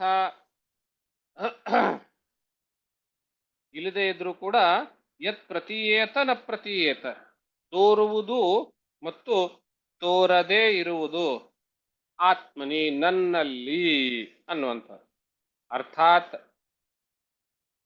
ಈ ಜಗತ್ತೆಲ್ಲವೂ ಕೂಡ ನನ್ನಲ್ಲಿಯೇನೆ ಅವಿದ್ಯೆಯಿಂದ ಕಲ್ಪಿಸಿಕೊಂಡಂತಹದ್ದು, ಅವಿದ್ಯಾ ಕಲ್ಪಿತಂ ಅನ್ನುವಂತಹ ಪಂಚದಶೀಯ ತತ್ವವನ್ನ ನಾವಿಲ್ಲಿ ನೆನಪಿರುವ. ಆತ್ಮನಿ ಯತ್ ಪ್ರತೀಯೇತ ನ ಪ್ರತೀಯೇತ, ಅದು ನನ್ನಲ್ಲಿ ತೋರುವುದು ತೋರದೇ ಇರುವಂತಹದ್ದು, ಅದು ಏನೇನಿದೆಯಲ್ಲ ನನ್ನಲ್ಲಿ ತೋರ್ಕೊಳ್ಳೋದು, ನಾನೇ ಈ ಜಗತ್ತಾಗಿ ಕಾಣ್ತೀನಿ, ನಾನೇ ಈ ಜಗತ್ತಾಗಿ ನಿಂತಿದ್ದೇನೆ, ನನ್ನನ್ನೇ ಜಗತ್ತಾಗಿ ನೋಡುವಂಥವರು ಅನ್ನುವಂತಹದ್ದು. ಇದು ಯಾವುದು ಅಂದ್ರೆ ತದ್ವಿದ್ಯಾದ್ ಆತ್ಮನೋ ಮಾಯಾಮ್, ಅದು ಯಾವುದರಿಂದ ಆಯ್ತು ಅಂದ್ರೆ ಅದು ನನ್ನ ಮಾಯಾಶಕ್ತಿಯಿಂದ ಸಾಧ್ಯವಾಯಿತು ಅಂತ. ಅರ್ಥಾತ್ ನಿರ್ಗುಣವಾಗಿರುವಂತಹ, ಯಾವುದೇ ಗಾತ್ರ ರೂಪ ಇಲ್ಲದೆ ಇರುವಂತಹ ಪರಬ್ರಹ್ಮ ವಸ್ತು ಹೀಗೆ ಆಕಾರ ಸಹಿತವಾಗಿ, ಬಣ್ಣ ಸಹಿತವಾಗಿ, ತೂಕ ಸಹಿತವಾಗಿ, ಗಾತ್ರ ಸಹಿತವಾಗಿ ಹೀಗೆ ಬದಲಾವಣೆ ಆಗುವುದಕ್ಕೆ, ಇನ್ನೂ ಸೂಕ್ಷ್ಮವಾಗಿ ಹೇಳೋದಾದ್ರೆ ಅಸತ್ಯವಾಗಿ, ಜಡವಾಗಿ, ಶಾಂತವಾಗಿ ಇರುವಂತಹ ಈ ಜಗತ್ತು ಹೇಗೆ ಕಾಣ್ತು, ಆ ನಿರ್ಗುಣ ಬ್ರಹ್ಮದಿಂದಲೇನೆ ಬಂತು ಅಂದ್ರೆ ಹೇಗೆ ಬಂತು ಅಂತ ಹೇಳಿದ್ರೆ ಅದಕ್ಕೇನು ಹೇಳ್ತೀವಿ, ಮಾಯಾ ಅಂತ ಹೆಸರು ಅನ್ನೋದು. ಅರ್ಥಾತ್ ಇದರ ಸಾರಾಂಶ ಸರಳವಾದ ಭಾಷೆನಲ್ಲಿ ಹೇಳೋದು ಅಂದ್ರೇನು, ನಿರ್ಗುಣವಾಗಿರುವಂತಹ ಕಾರಣ ರೂಪವಾದ ಪರಬ್ರಹ್ಮವು ಸಗುಣವಾಗಿರುವಂತಹ ಕಾರ್ಯರೂಪವಾದ ಜಗತ್ತಾಗಿ ಮಾರ್ಪಾಡು ಹೊಂದಲು, ಮಾರ್ಪಾಡು ಅನ್ನೋ ಪದ ಅಷ್ಟು ಯೋಗ್ಯವಲ್ಲ, ವೇದಾಂತದಲ್ಲಿ ಸ್ಟ್ರಿಕ್ಟ್ ಆಗಿ ಬಳಸ್ಕೂಡುದು, ಆದರೆ ನಾವು ಇವಾಗ ಪುರಾಣದಲ್ಲಿ ಇದ್ದೀವಿ ಅನ್ನೋ ಕಾರಣಕ್ಕೆ ಸ್ವಲ್ಪ ಲಿಬರ್ಟಿ ತಗೊಂಡು ಮಾರ್ಪಾಡು ಅನ್ನೋ ಪದ ಬಳಸ್ತಾ ಇದ್ದೀನಿ. ಅಲ್ಲಿ ತೋರ್ಕೊಳ್ಳುವುದು ಅಂತ ಹೇಳ, ಕಾರ್ಯವು ಕಾರಣವು ಕಾರ್ಯವಾಗುವುದು, ಕಾರ್ಯವಾಗುವಿಕೆ ಅಂತ ಹೇಳಬೇಕು. ಹಾಗೆ ನಿರ್ಗುಣವಾಗಿರುವಂತಹ ಕಾರಣರೂಪವಾದ ಪರಬ್ರಹ್ಮವು ಸಗುಣವಾಗಿರುವಂತಹ ಜಗತ್ ರೂಪವಾಗಿರುವಂತಹದ್ದಕ್ಕೆ ತೋರ್ಕೊಳ್ಳೋದಕ್ಕೆ, ಬದಲಾವಣೆ ಆಗೋದಕ್ಕೆ, ಕಾಣಿಸೋದಕ್ಕೆ ಕಾರಣ ಯಾವುದು ಅಂದ್ರೆ ಮಧ್ಯದಲ್ಲಿರುವಂತಹ ಮಾಯಾಶಕ್ತಿ ಅಂತ ನೋಡ್ತೀವಿ. ಈ ಮಾಯಾಶಕ್ತಿಯೇನೆ ಇದನ್ನು ಹೇಗೆ ಹೇಳಿದ್ದಾರೆ ನೋಡಿ, ಋತೆ ಅರ್ಥಂ, ಅರ್ಥಂ ಋತೆ ಅಲ್ಲದೆ ನಿಜವಾಗ್ಲೂ ಪದಾರ್ಥವಿಲ್ಲದೆ ಏನೇ ಅಂತ ಹೇಳುವುದರಿಂದ ಮಾಯೆ ಅನ್ನುವಂತಹ ಸ್ವತಂತ್ರ ಪದಾರ್ಥವೂ ಇಲ್ಲ ಅಂತ ಹೇಳಿದಾಗ ಆಯ್ತಿಲ್ಲಿ. ಅಂದ್ರೆ ಮಾಯೆಯೂ ಕೂಡ ಆ ಬ್ರಹ್ಮದ ಒಂದು ಶಕ್ತಿ ಹೊರತು ಬ್ರಹ್ಮ ಹೊರತಾದ ಸ್ವತಂತ್ರ ಅಸ್ತಿತ್ವ ಆ ಮಾಯೆಗಿಲ್ಲ ಅನ್ನೋದನ್ನ ನಾವಿಲ್ಲಿ ನೋಡಿದ್ವಿ. ಈ ಪ್ರಕಾರವಾಗಿ ನಾನಾತ್ವವಾಗಿರುವಂತಹ ನಾಮರೂಪಾತ್ಮಕವಾಗಿರುವಂತಹ ಜಗತ್ತು ತೋರ್ಕೊಳ್ಳೋದು ತೋರ್ಕೊಳ್ಳದೇ ಇರೋದು, ಈ ಜಗತ್ತು ಹೇಗೆ ಆ, ಬ್ರಹ್ಮವೇ ಈ ಜಗತ್ತಾಗಿದೆ, ಅದು ಹೇಗೆ ಆಗಿದೆ ಅಂತ ಹೇಳಿದ್ರೆ ಮಾಯೆಯಿಂದ ಆಗಿದೆ ಅಂತ ಹೇಳಿ ಎರಡು ದೃಷ್ಟಾಂತ ಕೊಡ್ತಾರೆ. ಯಥಾ ಭಾಸೋ ಯಥಾ ತಮಃ. ಪ್ರತೀಯೇತ ಅನ್ನೋದಕ್ಕೆ ಆಭಾಸ ಅನ್ನುವಂತಹದ್ದು ದೃಷ್ಟಾಂತ, ನ ಪ್ರತೀಯೇತ ಅನ್ನೋದಕ್ಕೆ ತಮಸ್ಸು ಅನ್ನೋದಕ್ಕೆ ದೃಷ್ಟಾಂತ. ತೋರ್ಕೊಳ್ಳೋದು ಅನ್ನೋದಕ್ಕೆ ಆಭಾಸ ಅನ್ನುವಂಥ ದೃಷ್ಟಾಂತ, ತೋರದೇ ಇರೋದು ಕಾಣದೇ ಇರೋದು ಅನ್ನೋದಕ್ಕೆ ತಮಃ ಅನ್ನುವಂತಹದ್ದು ದೃಷ್ಟಾಂತ. ಒಂದೊಂದಾಗಿ ನೋಡಿದ್ರೆ, ಇವಾಗ ಆಕಾಶದಲ್ಲಿ ಎಷ್ಟು ಜನ ಚಂದ್ರ ಇದ್ದಾರೆ ಅಂತ ಹೇಳಿದ್ರೆ ಚಂದ್ರ ಒಬ್ಬನೇ ಇರೋದು ಎಲ್ರಿಗೂ ಗೊತ್ತು. ಆದ್ರೆ ದೃಷ್ಟಿ ದೋಷದಿಂದಲೋ ಅಥವಾ ಬೇರೆ ಯಾವುದೋ ಕಾರಣದಿಂದ ಕಣ್ಣಿನಲ್ಲಿರುವಂತಹ ದೋಷದಿಂದ ಯಾವ ರೀತಿ ಚಂದ್ರ ಎರಡು ಕಾಣ್ತಾನೆ, ಇದನ್ನೇ ಶಂಕರ ಭಗವತ್ಪಾದರು ಅಧ್ಯಾಸ ಭಾಷೆಯಲ್ಲಿ ಏಕಶ್ಚಂದ್ರ ಸದ್ವಿತೀಯವತ ಅಂತ ಪದ ಬರುತ್ತಿದ್ದು. ಯಥಾವತ್ತಾಗಿ ಭಾಗವತದಲ್ಲಿಯೂ ಅದೇ ಆಭಾಸ ಅನ್ನೋ ಪದದಿಂದ ಒಬ್ಬನೇ ಇರುವಂತಹ ಚಂದ್ರನು ದೃಷ್ಟಿ ದೋಷದಿಂದ ಎರಡಾಗಿ ಕಾಣ್ತಾನೆ. ಎರಡಾಗಿ ಕಾಣುವಾಗ ಆ ಎರಡನೇ ಚಂದ್ರನು ವಾಸ್ತವದಲ್ಲಿಲ್ಲ, ನಿಜವಾಗಿಲ್ಲ ಅನ್ನೋದನ್ನು ನಾವು ಇಲ್ಲಿ ಗ್ರಹಿಸ್ಬೇಕು. ಋತೇ ಅರ್ಥಂ ಅಂದ್ರೆ ಅದು, ಇದು ಆಭಾಸಕ್ಕೆ ಪ್ರತೀಯತ ತೋರ್ಕೊಳ್ತಾ ಇರುವಂಥದ್ದು. ಅರ್ಥಾತ್ ಬ್ರಹ್ಮ ಒಂದೇ ಇದೆ, ಎರಡು ಅಂದ್ರೇನು? ನಾನಾತ್ವಕ್ಕೆ ಸಂಕೇತ. ಈ ವಿಷಯಕ್ಕೆ ಇವರು ಶಿಶುನಾಳ್ ಶರೀಫ್ ಮತ್ತು ಅವ್ರ ಗುರುಗಳ ಸಂವಾದದಲ್ಲಿ ಒಂದು ಇದು ಬರ್ತದೆ ಚೆನ್ನಾಗಿ. ಅವರು ಗೋವಿಂದ ಭಟ್ರಿಗೆ ಅವ್ರದ್ದು ಮದ್ಯದ ವ್ಯಸನ ಅದೆಲ್ಲ ತರೋದಕ್ಕೆ ಒಂದು ಯಾವುದೋ ಘಟನೆಯಲ್ಲಿ ಶಿಶುನಾಳ್ ಶರೀಫ್ರಿಗೆ ಮದ್ಯದವನ್ನು ತೆಗೆದುಕೊಂಡು ಬಾ ಅಂತ ಹೇಳ್ತಾರೆ. ಸಿನಿಮಾದಲ್ಲಿ ತಾವೆಲ್ಲರೂ ನೋಡಿರ್ಬಹುದು. ಆವಾಗ ಗುರುಗಳಿಗೆ ಬೇಕಾಗಿದೆ, ಅವ್ರಿಗೆ ಇಲ್ಲ ದುಡ್ಡಿಲ್ಲ ಅಂದ್ರೆ ಹ್ಯಾಕ್ ಕೊಡ್ಬೇಕು ಅಂತ ಹೇಳಿದ್ರೆ ದೇವಸ್ಥಾನಕ್ಕೆ ಹೋಗಿ ದೇವರಲ್ಲಿರುವಂತಹ ಮೂಗುತಿಯನ್ನು ತೆಗೆದುಕೊಂಡು ಹೋಗಿ ಕಳುವು ಮಾಡಿ ಆ ಮೂಗುತಿಯನ್ನು ಕೊಟ್ಟು ಅವರಿಗೆ ಗುರುಗಳಿಗೆ ಬೇಕಾಗಿರುವಂತಹ ಮದ್ಯವನ್ನು ಪೂರೈಸ್ತಾರೆ. ಆಮೇಲೆ ಮರುದಿವಸ ಬೆಳಗ್ಗೆ ಎದ್ದು ನೋಡಿದಾಗ ಅವನು ಯಾರು ಖರೀದಿ ಮಾಡಿರ್ತಾನೋ ಅವನು ಊರಲ್ಲಿರುವಂತಹ ಮುಖಂಡರಿಗೆಲ್ಲ ಹೇಳಿ ಇವರು ಹೀಗೆ ಮಾಡಿದ್ದಾರೆ ಅಂತ ಊರಿನ ಮುಖಂಡರೆಲ್ಲ ಬರ್ತಾರೆ ಅವ್ರ ಹತ್ರ. ಬಂದಾಗ ಅವ್ನು ನೋಡಿ ಸಾಕ್ಷಿ ಸಮೇತ ಬಂದಿದ್ದಾರೆ, ಭಗವಂತನ ದೇವಿಯ ಮೂಗುತಿಯನ್ನು ತೆಗೆದುಕೊಂಡು ನೀವು ಹೀಗೆ ಮಾಡಿದ್ದೀರಾ, ನಿಮ್ಮ ಶಿಷ್ಯ ಕಳ್ಳತನ ಮಾಡಿದ್ದಾನೆ, ಹಾಗೆ ಹೀಗೆ ಅಂತೆಲ್ಲ ಹೇಳಿದಾಗ ಅವ್ರು ಹೇಳ್ತಾರೆ ನನ್ನ ಶಿಷ್ಯ ಕಳ್ಳನಲ್ಲ, ನೋಡಿ ದೇವಿ ಮೂಗುತಿ ಅಲ್ಲೇ ಇದೆ ಅಂತ ಹೇಳ್ತಾರೆ. ಅಲ್ಲೇ ಇದೆ ಅಂತ ಹೇಳಿದಾಗ ಎಲ್ಲರೂ ಬಾಗಿಲು ತೆಗೆದು ನೋಡಿದಾಗ ದೇವಿಯ ಮೂಗುತಿಯಲ್ಲಿಯೇ ಅಲ್ಲಿಯೇನೆ ಇರುತ್ತೆ. ಇದು ಗೋವಿಂದ ಭಟ್ರ ಒಂದು ಪವಾಡ ಅಂತಲೂ ಇಟ್ಕೊಳ್ಳಿ. ಆದ್ರೆ ಆಮೇಲೆ ಹೇಳುವಂತಹ ಮಾತಿದೆಯಲ್ಲ ಅದು ಬಹಳ ಮಾರ್ಮಿಕವಾದದ್ದು. ಎಲ್ಲರೂ ಹೋದ್ಮೇಲೆ ನಿರುತ್ತರಾಗಿ ಹೋದ್ಮೇಲೆ ಶಿಶುನಾಳ್ ಶರೀಫ್ ಕೇಳ್ತಾರೆ ಅದೇನು ಮತ್ತೆ ಅವ್ರಿಗೆ ಮದ್ಯ ಬೇಕಾದಾಗ ಮತ್ತೆ ತಗೊಂಡು ಬಾ ಅಂತ ಹೇಳಿದಾಗ ಇವಾಗ ಇಲ್ಲಿಂದ ಮುಗಿತು ತರಲಿ ಅಂತ. ಅವಾಗೇನ್ ಹೇಳ್ತಾರೆ, ಎರಡಿದೆ ಅಂದ್ಮೇಲೆ 2 ಇರಬಹುದು, 3 ಇರಬಹುದು, 100 ಇರಬಹುದು ಅಂತ ಹೇಳ್ತಾರೆ. ಪದ ನೋಡಿ, ಎರಡಿದೆ ಅಂದ್ಮೇಲೆ ಇರೋದು ಒಂದೇ ಮೂಗುತಿ, ಇವನು ಹೋಗಿ ಮಾರಿದ, ಆಮೇಲೆ ಪುನಃ ಮೂಗುತಿ ಅಲ್ಲೇ ಕಾಣಿಸ್ತು ಅಂದ್ರೆ ಇದು ಮಾಯೆ ಅಂತ. ಎರಡಾಗಿದೆ, ಎರಡಾಯ್ತಲ್ಲ, ಅವನಲ್ಲಿ ಹತ್ರ ಇರೋದೊಂದು, ಇಲ್ಲಿ ದೇವಿ ಹತ್ರ ಇರೋದೊಂದು. ಇವಾಗ ಎರಡಿದೆ ಅಂದ್ಮೇಲೆ 3 ಆಗ್ಬಹುದು, 100 ಆಗ್ಬಹುದು ಅಂತ ಹೇಳ್ತಾರೆ.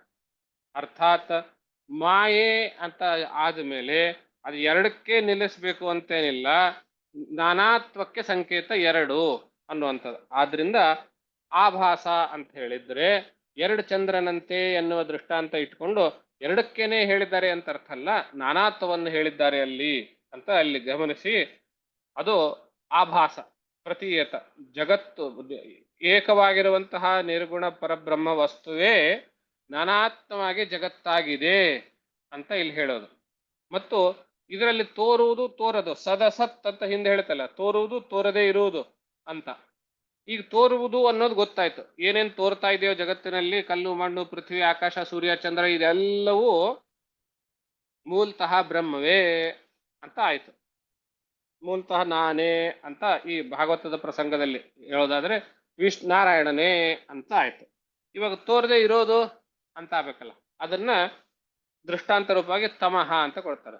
ಒಂದು ಮನೆಯ ಕೋಣೆಯಲ್ಲಿ ಅನೇಕ ವಸ್ತುಗಳು ಇರ್ತವೆ, ಆದರೆ ಬೆಳಕಿಲ್ಲದ್ದರಿಂದ ಕತ್ತಲಿನಲ್ಲಿ ಅಲ್ಲಿ ಇರುವಂತಹ ಯಾವುದೇ ವಸ್ತು ಕಾಣೋದಿಲ್ಲ.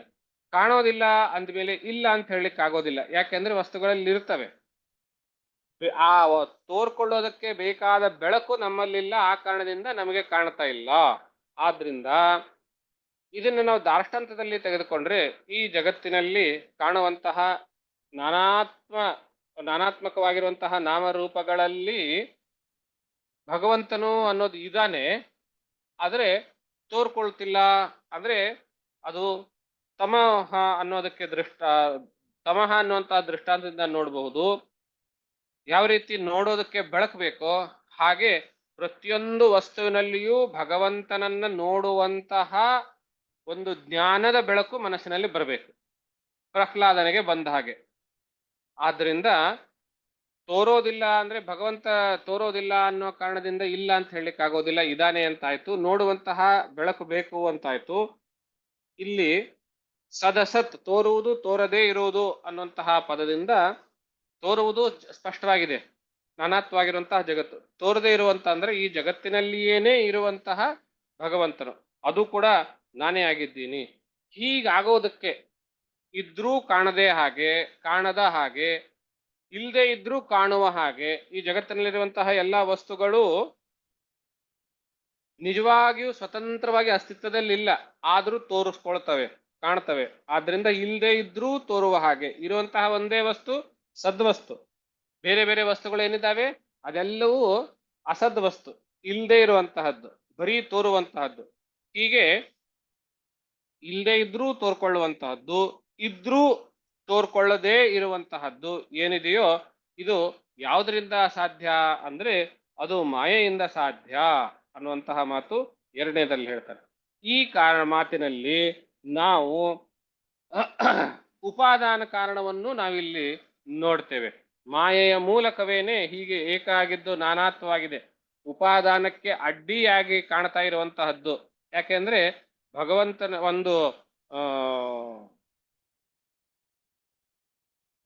ಒಂದು ಮಣ್ಣಿನ ಹೆಂಟೆ ಕೊಟ್ಟುಬಿಟ್ಟು ಈ ತೆಂಗು ಬಂದಿರೋದು ಈ ಮಣ್ಣಿನ ಹೆಂಟೆಯಿಂದಲೇನೆ ತಯಾರಾಗಿರೋದು, ಮಣ್ಣಿನ ಹೆಂಟೆಯಿಂದಲೇ ಅಂತ ಹೇಳಿದ್ರೆ ಯಾರು ಒಪ್ಪೋದಿಲ್ಲ. ಈ ತೆಂಗು ಬೇಕು ಅಂದ್ರೆ ತೆಂಗಿನ ಬೀಜ ಬೇಕು, ಮರ ಬೇಕು ಅಂತೆಲ್ಲ ಹೇಳ್ತಾರೆ. ಆದ್ರಿಂದ ಈ ತೆಂಗಿಗೂ ಮಣ್ಣಿನ ಹೆಂಟೆಗೂ ಅಲ್ಲಿ ಯಾವುದೇ ರೀತಿಯ ಸಾಮ್ಯ ಕಾಣ್ತಾ ಇಲ್ಲ. ಜಗತ್ತಿನೂ ಹಾಗೆ ಇದೆ. ಈ ಜಗತ್ತು ಅನಾತ್ಮಕವಾಗಿರುವಂತಹದ್ದು, ಮಿಥ್ಯಾತ್ಮ ಆಗಿರುವಂತಹದ್ದು, ಸತ್ಯವಾಗಿರುವಂತಹ ಏಕವಾಗಿರುವಂತಹ ಬ್ರಹ್ಮದಿಂದ ಬಂತು ಅಂದ್ರೆ ಅದು ಹೇಗೆ ಒಪ್ಪುತ್ತಾರೆ ಅನ್ನುವಂತಹ ಸಂಶಯ ಬರ್ತದೆ. ಆ ಸಂಶಯ ನಿವಾರಣೆಗೆ ಉತ್ತರ ಏನು ಅಂದ್ರೆ ನೋಡ್ಕಣಯ್ಯ, ಮಧ್ಯ ಮಾಯೆ ಅನ್ನೋದೊಂದಿರುತ್ತೆ, ಆ ಮಾಯೆಯ ಮೂಲಕ ನಿರ್ಗುಣವಾಗಿದ್ರೂನುವೆ ಸಗುಣವಾಗಿ ಕಾಣುತ್ತೆ, ಒಂದೇ ಇದ್ರೂನುವೆ ಅನೇಕವಾಗಿ ಕಾಣುತ್ತೆ ಅಂತ. ಮಾಯೆಯನ್ನ ಮಧ್ಯೆ ಇರೋದ್ರಿಂದ ಹಾಗಾಗಿದೆ ಅಂತ, ಆ ಮಾಯೆಯೂ ಕೂಡ ಸ್ವತಂತ್ರವಲ್ಲ, ಅದು ನನ್ನದೇ ಅಂತ ಹೇಳುವುದರ ಮೂಲಕ ಈ ಶ್ಲೋಕದಲ್ಲಿ ಜಗತ್ತಿಗೆ ಉಪಾದಾನ ಕಾರಣವನ್ನ ಇಲ್ಲಿ ಸೂಚಿಸಿದ್ರು ಅಂತ ಹೇಳ್ತೀವಿ. ಇನ್ನೂ ಸೂಕ್ಷ್ಮವಾಗಿ ನಾವು ವಿಶ್ಲೇಷಣೆಯಲ್ಲಿ ಮಾಡೋದಾದ್ರೆ ಪ್ರತೀಯೇತ ಪದದಿಂದ ತೋರ್ಕೊಳ್ಳುವುದು, ನ ಪ್ರತೀಯೇತ ಪದದಿಂದ ಕಾಣದೇ ಇರುವುದು ಅಂತ ಇಟ್ಕೊಂಡು ನ ಪ್ರತೀಯೇತ ಕಾಣಿಸದೇ ಇರೋದು ಅನ್ನೋದಕ್ಕೆ ಆವರಣ ಶಕ್ತಿ, ಮಾಯೆಯ ಆವರಣ ಶಕ್ತಿ ಅಂತ ಹೇಳಿ, ಪ್ರತೀಯೇತ ತೋರ್ಕೊಳ್ಳೋದು ಅಂತ ಹೇಳಿದ್ರೆ ಮಾಯೆಯ ವಿಕ್ಷೇಪ ಶಕ್ತಿ ಅನ್ನೋದನ್ನು ನಾವಿಲ್ಲಿ ಹೋಲಿಸಬಹುದು. ಇರುವಂತಹ ಭಗವಂತನು ಕಾಣೋದಿಲ್ಲ ನಮಗೆ, ಬರೀ ಕಲ್ಲು ಮಣ್ಣು ಕಾಣ್ತವೆ. ಇದು ಆವರಣ ಶಕ್ತಿ, ಮಾಯೆಯ ಆವರಣ ಶಕ್ತಿ, ಇರೋದು ಕಾಣ್ತಾ ಇಲ್ಲ. ಮತ್ತು ಈ ಕಲ್ಲು ಮಣ್ಣುಗಳೆಲ್ಲ ನಿಜವಾಗಲೂ ಇಲ್ಲ, ಇಲ್ಲದೆ ಇರೋದು ಕಾಣ್ತಾ ಇದ್ದಾವೆ, ಅದು ವಿಕ್ಷೇಪ ಶಕ್ತಿ. ಇದರ ಮುಖಾಂತರ ನಾವು ಆವರಣ ವಿಕ್ಷೇಪ ಅನ್ನೋದನ್ನು ನಾವಿಲ್ಲಿ ನೋಡಬಹುದು. ಈಗ ಎರಡು ಶ್ಲೋಕಗಳಲ್ಲಿ ನಿಮಿತ್ತ ಉಪಾದಾನ ಕಾರಣವನ್ನು ಹೇಳಿದ್ದಾಯ್ತು, ಮತ್ತು ಈ ಎಲ್ಲ ಜಗತ್ತಿಗೂ ನಾನೇ ಕಾರಣ ಅಂತ ಹೇಳಿ ಹೀಗೆ ವಿಚಿತ್ರವಾಗಿ ಕಾಣೋದಕ್ಕೆ ಕಾರಣ ಏನು ಅಂದ್ರೆ ಮಾಯೆಯೇ ಕಾರಣ ಅನ್ನೋದಾಗಿ ಹೇಳಿ, ಆ ಮಾಯೆಯೂ ಸ್ವತಂತ್ರವಾಗಿಲ್ಲ, ಅದು ನನ್ನದೇ ಅನ್ನೋದನ್ನು ಹೇಳಿದ್ದಾಯ್ತು. ಈಗ ಮುಂದಿನ ಶ್ಲೋಕ 34. ಯಥಾ ಮಹಾಂತಿ ಭೂತಾನಿ ಭೂತೇಷು ಚಾವಚೇಶ್ವನು ಪ್ರವಿಷ್ಟಾನ್ಯ ಪ್ರವಿಷ್ಟಾನಿ ತೇಷು ನತ್ತೇಶ್ವಹಂ. ಮಹಾಂತಿ ಭೂತಾನಿ, ಮಹಾಭೂತಗಳು. ಈಗ ಸೃಷ್ಟಿಯ ಕ್ರಮವನ್ನು ನಾವು ನೋಡ್ಕೊಂಡು ಹೋದಾಗ ಮೊದಲನೇ ಶ್ಲೋಕದಲ್ಲಿ ನಿರ್ಗುಣ ಪರಬ್ರಹ್ಮ, ಎರಡನೇ ಶ್ಲೋಕದಲ್ಲಿ ಮಾಯೆ, ಮೂರನೇ ಶ್ಲೋಕದಲ್ಲಿ ಆ ಮಾಯೆ ಅಂದ್ರೇನೆ ಪ್ರಕೃತಿ, ಪ್ರಕೃತಿ ಅಂದ್ರೇನೆ ತ್ರಿಗುಣಗಳು, ಆ ತ್ರಿಗುಣಗಳಿಂದ ತ್ರಿಗುಣಗಳ ಹಂತದಿಂದ ಮುಂದಿನ ಸೃಷ್ಟಿಯ ಹಂತ ಯಾವುದು? ಅದು ಪಂಚೀಕರಣಗೊಂಡು ಪಂಚಮಹಾಭೂತಗಳು. ಆ ಹಂತವನ್ನ ಈ ಶ್ಲೋಕದಲ್ಲಿ ಹೇಳ್ತಾ ಇದ್ದಾರೆ. ಯಥಾ ಮಹಾ ಅಂತಿಭೂತಾನಿ, ಮಹಾಭೂತಗಳು ಪೃಥ್ವಿ ತೇಜೋ ವಾಯುವಾಕಾಶ ಅನ್ನುವಂತಹ ಮಹಾಭೂತಗಳು ತಯಾರಾಯ್ತಲ್ಲ, ಪಂಚೀಕರಣಗೊಂಡು ಆ ಮಹಾಭೂತಗಳು ಭೂತೇಶುಚ್ಚಾವಚೇಶ್ವನು, ಮತ್ತು ಆ ಪಂಚಮಹಾಭೂತಗಳಿಂದ ತಯಾರಾಗಿರುವಂತಹ ಸಕಲ ಬ್ರಹ್ಮಾಂಡಗಳು ಮತ್ತು ಸಕಲ ಭೂತಗಳು, ಪ್ರಾಣಿಗಳು ಏನೇನಿದೆಯೋ ಇದೆಲ್ಲವೂ ಅನು ಇವುಗಳಲ್ಲಿ ಅನಂತರದಲ್ಲಿ ಪ್ರವಿಷ್ಟಾನಿ ಅಪ್ರವಿಷ್ಟಾನಿ, ನಾನು ಇವುಗಳೆಲ್ಲದರಲ್ಲಿಯೂ ಪ್ರವೇಶ ಮಾಡಿದ್ದೀನಿ ಮತ್ತು ಪ್ರವೇಶ ಮಾಡಿಯೂ ಇಲ್ಲ ಅನ್ನುವಂತಹ ಎರಡು ಮಾತನ್ನು ಹೇಳುತ್ತೆ. ಇದು ಒಂದು ರೀತಿ ಭಗವಂತನ ಉಪಾದಾನ ಕಾರಣವನ್ನ ಒಪ್ಪದೇನೆ ಅಂತರ್ಯಾಮಿತ್ವವನ್ನ ಒಪ್ಪುವಂತಹ ಸಿದ್ಧಾಂತಿಗಳಿಗೆ, ಅಂತರ್ಯಾಮಿತ್ವವನ್ನ ಒಪ್ಪುವಂಥವರಿಗೆ ಒಂದು ಮರ್ಮಾಘಾತ ಭಾಗವತದಲ್ಲಿಯೇನೆ. ಈಗ ತೈತ್ತರೀಯೋಪನಿಷದದ ಅನುಪ್ರವೇಶ ಅನ್ನುವಂತಹ ಮಂತ್ರ ಇಟ್ಕೊಂಡು ತದೇವಾನುಪ್ರಾವಿಶತ ಅಂತ, ಇದಗಂ ಸರ್ವಮಸೃಜತ, ಇದನ್ನೆಲ್ಲ ಸೃಷ್ಟಿ ಮಾಡಿ ತದೇವಾನುಪ್ರಾವಿಶತ, ಅದರೊಳಗಡೆ ಪ್ರವೇಶ ಮಾಡ್ದ ಅಂತ ಬರುತ್ತೆ. ಆ ಮಂತ್ರವನ್ನಿಟ್ಕೊಂಡು ಭಗವಂತನು ಇದನ್ನೆಲ್ಲವನ್ನು ಸೃಷ್ಟಿ ಮಾಡಿ ಆಮೇಲೆ ಅದರ ಒಳಗಡೆ ಪ್ರವೇಶ ಮಾಡ್ದ ಅನ್ನೋ ಅರ್ಥದಲ್ಲಿ ಹೇಳ್ತಾರೆ. ಯಾರು? ಭಗವಂತನನ್ನ ಕೇವಲ ಸಗುಣವಾಗಿ ಮಾತ್ರ ಗ್ರಹಿಸುವವರು ಮತ್ತು ಅಂತರ್ಯಾಮಿಯಾಗಿ ಮಾತ್ರ ಗ್ರಹಿಸುವವರು, ಉಪಾದಾನವನ್ನ ಒಪ್ಪದೇ ಇರುವಂಥವರು, ಅವರಿಗೆ ಈ ಮಂತ್ರದಲ್ಲಿ, ಈ ಶ್ಲೋಕದಲ್ಲಿ ಮರ್ಮಾಘಾತ. ಏನದು ಮರ್ಮಾಘಾತ? ಪ್ರವಿಷ್ಟಾನಿ ಅಪ್ರವಿಷ್ಟಾನಿ, ಪ್ರವೇಶ ಮಾಡಿಯೂ ಇದೇನೆ, ಮಾಡಿಯೂ ಇಲ್ಲ, ಎರಡೂ ಒಟ್ಟಿಗೆನೆ ಒಂದೇ ಶ್ಲೋಕದಲ್ಲಿ ಅಕ್ಕಪಕ್ಕದಲ್ಲೇನೆ ಹೇಳಿದ್ದಾಯ್ತು. ಮತ್ತು ತಥಾತೇಷು ನತೇಶ್ವಹಂ, ನಾನು ಅವುಗಳಲ್ಲಿದ್ದೇನೆ, ಅವುಗಳು ನನ್ನಲ್ಲಿಲ್ಲ ಅಂತ. ಅರ್ಥಾತ್ ಒಂದೊಂದಾಗಿ ನೋಡೋಣ. ಪ್ರವಿಷ್ಟಾನಿ ಅಪ್ರವಿಷ್ಟಾನಿ ಅಂತ ಹೇಳುವುದರ ಮೂಲಕ ಎರಡೂ ವಿರುದ್ಧವಾಗಿರುವಂತಹ ಅರ್ಥವುಳ್ಳ ಪದಗಳು ಒಟ್ಟೊಟ್ಟಿಗೆನೆ ಪಕ್ಕಪಕ್ಕದಲ್ಲಿಯೇನೆ ಒಂದೇ ಶ್ಲೋಕದಲ್ಲಿಯೇನೆ ಬಳಸುವಂತಹ ಉದ್ದೇಶ ಇಷ್ಟೇ. ಪ್ರವಿಷ್ಟಾನಿ ಅಂತ ಹೇಳಿದಾಗ ಒಬ್ಬ ಗೃಹಸ್ಥ ಮನೆ ಕಟ್ಕೊಂಡು ಗೃಹ ಪ್ರವೇಶ ಮಾಡಿದ ಹಾಗೆ ಎಂದು ನೀವು ಭಾವಿಸಬೇಡಿ. ನಾನು ಪ್ರವೇಶ ಮಾಡಿಯೂ ಅದರಲ್ಲಿದ್ದೇನೆ, ಪ್ರವೇಶ ಮಾಡಿಯೂ ಇಲ್ಲ ಒಂದೇ ಸಂದರ್ಭದಲ್ಲಿ ಅಂತ. ಅದು ಯಾವಾಗ ನಿಜ ಆಗುತ್ತೆ ಅಂತಾದ್ರೆ, ಅಂತರ್ಯಾಮಿತ್ವವನ್ನ ಬಿಟ್ಟು ಉಪಾದಾನತ್ವವನ್ನ ಒಪ್ಪಿಕೊಂಡಾಗ. ಅಥವಾ ಹೀಗೆ ಹೇಳ್ಬೋದು, ಉಪಾದಾನವನ್ನ ಒಪ್ಪಿಕೊಳ್ಳದೆ ಕೇವಲ ಅಂತರ್ಯಾಮಿತ್ವವನ್ನ ನಾವು ಗ್ರಹಿಸಿದಾಗ ಈ ಮಾತು ಅನ್ವಯ ಮಾಡ್ಲಿಕ್ಕೆ ಆಗೋದಿಲ್ಲ. ಪ್ರವೇಶ ಮಾಡಿದೆಯೋ ಪ್ರವೇಶ ಮಾಡಿಯೋ ಇಲ್ಲ ಅಂತ. ಉಪಾದಾನ ಇದ್ದಾಗ ಸಾಧ್ಯ ಆಗತ್ತೆ. ಹೇಗೆ ಅಂತ ನೋಡೋಣ ಒಂದೊಂದಾಗಿ. ಈಗ ಅಂತರ್ಯಾಮಿ ಅಂದ್ರೇನು? ಒಳಗಡೆ ಇದ್ಕೊಂಡು ಪ್ರವೇಶ ಮಾಡಿಕೊಳ್ಳೋದು. ಹೇಗೆ? ಒಂದು ಒದ್ದೆ ಬಟ್ಟೆನಲ್ಲಿ ನೀರು ಬಟ್ಟೆನಲ್ಲಿ ಹೊರಗಡೆಯಿಂದ ಪ್ರವೇಶ ಮಾಡಿತು. ಆದ್ರೆ ಇದು ಅಂತರ್ಯಾಮಿ ಅಂದ್ರೆ ಬಟ್ಟೆಯ ಮೂಲೆ ಮೂಲೆಗೂ ನೀರಿದೆ, ಬಟ್ಟೆಯ ಓತಪ್ರೋತವಾಗಿಯೂ ನೀರಿದೆ. ಆದ್ರೆ ಒಣಗಿದ ಮೇಲೆ ಗಾಳಿಯಿಂದ ಬಿಸಿಲಿನಿಂದ ನೀರು ಹೊರಟು ಹೋಗುತ್ತೆ. ನೀರೇ ಬಟ್ಟೆ ಆಗೋದಿಲ್ಲ, ಆಯ್ತಾ? ಆದ್ರೆ ಮಣ್ಣು ಮಡಿಕೆ ತೆಗೆದುಕೊಂಡಾಗ, ಇದು ಉಪಾದಾನಕ್ಕೆ ಉದಾಹರಣೆ. ಒದ್ದೆ ಬಟ್ಟೆನಲ್ಲಿ ನೀರು ಬಟ್ಟೆ ಅಂತರ್ಯಾಮಿತ್ವಕ್ಕೆ ಉದಾಹರಣೆ. ಹೊರಗಡೆಯಿಂದ ಪ್ರವೇಶ ಮಾಡಿದ್ದು ನೀರು. ಹಾಗೆ ಇಲ್ಲಿ ಏನ್ ಹೇಳ್ತಾರೆ? ಹೊರಗಡೆಯಿಂದ ಪ್ರವೇಶ ಮಾಡಿದ್ದು ಅಂತ ಸಾಧಾರಣವಾಗಿ ತಿಳ್ಕೊಳ್ತಾರೆ ಅನುಪ್ರವೇಶ ಪದದಿಂದ. ಹಾಗಲ್ಲ ಅನ್ನೋದಕ್ಕೆ ಪ್ರವೇಶ ಮಾಡಿಯೂ ಇದ್ದೇನೆ, ಮಾಡಿಯೂ ಇಲ್ಲ ಯಾವಾಗ ಸಾಧ್ಯ? ಉಪಾದಾನ ಕಾರಣ ಇದ್ದಾಗ ಸಾಧ್ಯ. ಅದನ್ನ ನೋಡೋಣ ಇವಾಗ. ಗಡಿಗೆ ಮಣ್ಣು ಮಡಿಕೆ ಆದಾಗ ಮಣ್ಣು ಮಡಿಕೆ ರೂಪದಿಂದ ಪ್ರವೇಶ ಮಾಡ್ತು, ಮತ್ತು ಮಣ್ಣೇ ಮಡಿಕೆ ಆಯಿತು ಅನ್ನೋ ಮಾತನ್ನೇ ಮಡಿಕೆ ರೂಪದಿಂದ ಪ್ರವೇಶ ಮಾಡ್ತು ಅಂತ ಹೇಳಿ ಮಡಿಕೆ ಇಲ್ದಿದ್ರೂನು ಮಣ್ಣು ಮಣ್ಣಾಗಿಯೇ ಇರುತ್ತೆ. ಆದ್ರಿಂದ ಮಣ್ಣು ಪ್ರವೇಶ ಮಾಡಿಯೂ ಇಲ್ಲ, ಮಡಿಕೆ ರೂಪದಿಂದ ಪ್ರವೇಶ ಆಯಿತು ಅನ್ನುವ ಎರಡೂ ಮಾತುಗಳು ಕಾರ್ಯಕಾರಣದ ಸಂಬಂಧದಲ್ಲಿ ಉಪಾದಾನತ್ವ ಇರುವಾಗ ಮಾತ್ರ ಸಾಧ್ಯವಾಗುತ್ತೆ. ಆ ಕಾರಣದಿಂದ ಪ್ರವಿಷ್ಟಾನ್ಯ ಪ್ರವಿಷ್ಟಾನಿ ಅಂತ ಹೇಳಿ ಅದನ್ನೇ ಮುಂದೆ ಹೇಳ್ತಾರೆ. ತೇಷು ನ ತಥಾ ತೇಷು ನತೇಶ್ವಹಂ, ನಾನು ಅವುಗಳಲ್ಲಿದ್ದೇನೆ, ಅವುಗಳು ನನ್ನಲ್ಲಿಲ್ಲ ಅನ್ನೋ ಈ ಮಾತೇನಿದೆ ಅಲ್ಲ, ಇದು ತಾವುಗಳು ವೇದಾಂತ ಪ್ರಭೋದಲ್ಲಿ ಕೇಳಿರುವಂತೆ ಕಾರ್ಯಕಾರಣ ಅನನ್ಯತ್ವ ನ್ಯಾಯ ನೇರವಾಗಿ ಹೇಳ್ತಾ ಇದ್ದಾರೆ. ತಥಾ ತೇಷು ನತೇಶ್ವಹಂ ಅಂದ್ರೇನರ್ಥ? ಕಾರ್ಯವು ಕಾರಣಕ್ಕಿಂತ ಬೇರೆಯಲ್ಲ, ಆದರೆ ಕಾರಣವು ಕಾರ್ಯಕ್ಕಿಂತ ಬೇರೇನೆ. ಆ ಮಾತನ್ನೇ ಇಲ್ಲಿ ನಾನು ಅವುಗಳಲ್ಲಿದ್ದೇನೆ, ಅವುಗಳು ನನ್ನಲ್ಲಿಲ್ಲ ಅನ್ನುವಂಥದ್ದು. ಇದನ್ನು ಸರಳ ಭಾಷೆಯಲ್ಲಿ ಹೇಳಬೇಕು ಅಂತಂದ್ರೆ,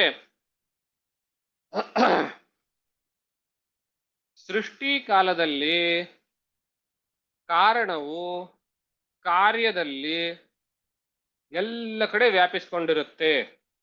ಆವಾಗ ಕಾರ್ಯವು ಕಾರಣದ ಆಧಾರದ ಮೇಲೆ ಅಸ್ತಿತ್ವದಲ್ಲಿದೆ ಅಂತ ಹೇಳ್ತೇವೆ. ಅದೇ ಮಡಿಕೆಯನ್ನ ನಾವು ದೊಣ್ಣೆಯಿಂದ ಒಡೆದು ಹಾಕಿದಾಗ ಕಾರ್ಯ ನಷ್ಟ ಆಗೋಯ್ತು, ಆದರೆ ಕಾರಣವಾಗಿರುವಂತಹ ಮಣ್ಣು ಹಾಗೇನೇ ಇದೆ. ಮಡಿಕೆ ನಷ್ಟ ಆಗೋಯ್ತು, ಮಣ್ಣು ಹಾಗೇ ಇದೆ. ಅಂದ್ರೆ ಮಡಿಕೆ ಇಲ್ಲದೆ ಇದ್ರೂನು ಮಣ್ಣಿರುತ್ತೆ ಅಂತ. ಮಣ್ಣಿದ್ರೇನೆ ಮಡಿಕೆ ಇರುತ್ತೆ. ಅದನ್ನ ರಿವರ್ಸ್ ಆಗಿ ಹೇಳಬೇಕಾದ್ರೆ ಮಣ್ಣಿದ್ರೆ ಮಡಿಕೆ ಇದೆ, ಮಡಿಕೆ ಇದ್ರೆ ಮಣ್ಣಿದೆ, ಹೀಗೆ ಹೇಳಲಿಕ್ಕೆ ಬರೋದಿಲ್ಲ ಅನ್ನೋದೇನೆ ಕಾರ್ಯಕಾರಣ ಅನನ್ಯತ್ವ ನ್ಯಾಯ. ಅದನ್ನೇ ಇನ್ನೊಂದು ಪದದಲ್ಲಿ ಏನು ಹೇಳ್ತಾರೆ, ನಾವೀಗಾಗಲೇನೆ ಭಾಗವತದ ಮಂಗಲ ಶ್ಲೋಕದಲ್ಲಿ ಯಥೋನ್ವಯಾದ್ ಇತರತಶ್ಚ, ಅನ್ವಯ ವ್ಯತಿರೇಕಗಳಿಂದ ಅನ್ನುವ ಪದದಲ್ಲಿ ಇದರ ಬಗ್ಗೆ ಚರ್ಚೆ ಮಾಡಿದ್ದೀವಿ. ಅದೇ ಮಾತನ್ನ ಇಲ್ಲಿ ಹೇಳ್ತಾ ಇದ್ದಾರೆ. ಮುಂದಿನ ಶ್ಲೋಕದಲ್ಲಿ ಅನ್ವಯ ವ್ಯತಿರೇಕವನ್ನೇ ಮುಂದುವರಿಸ್ತಾರೆ.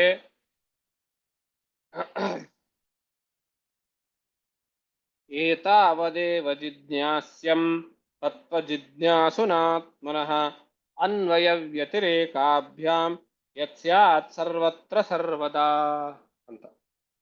ಏತಾವದೇವ ಜಿಜ್ಞಾಸಂ, ಭಗವಂತನಾದ ನಾರಾಯಣನು ಬ್ರಹ್ಮನಿಗೇನು ಹೇಳ್ದ? ಏತಾವದೇವ, ಇಷ್ಟೇ ಕಣಯ್ಯ ನೀನು ತಿಳ್ಕೊಳ್ಬೇಕಾಗಿರೋದು ಅಂತ 3 ಶ್ಲೋಕಗಳಲ್ಲಿ ಹೇಳಿದ್ದಾಯ್ತು. ಏನೇನು? ಮೊದಲನೇ ಶ್ಲೋಕದಲ್ಲಿ ನಿರ್ಗುಣ ಪರಬ್ರಹ್ಮ ವಸ್ತು, 2ನೇ ಶ್ಲೋಕದಲ್ಲಿ ಮಾಯೆ, 3ನೇ ಶ್ಲೋಕದಲ್ಲಿ ಮಾಯೆ ನಂತರದಲ್ಲಿರುವಂತಹ ಪಾಂಚಭೌತಿಕ ಪಂಚೀಕರಣ ತ್ರಿವೃತ್ಕರಣ ಇತ್ಯಾದಿಗಳಿಂದಾಗಿರುವಂತಹ ಆ ಜಗತ್ತು, ಆ ಜಗತ್ತಿನಲ್ಲಿ ಕಾರ್ಯಕಾರಣ ಸಂಬಂಧದಿಂದ ಭಗವಂತನಿದ್ದಾನೆ.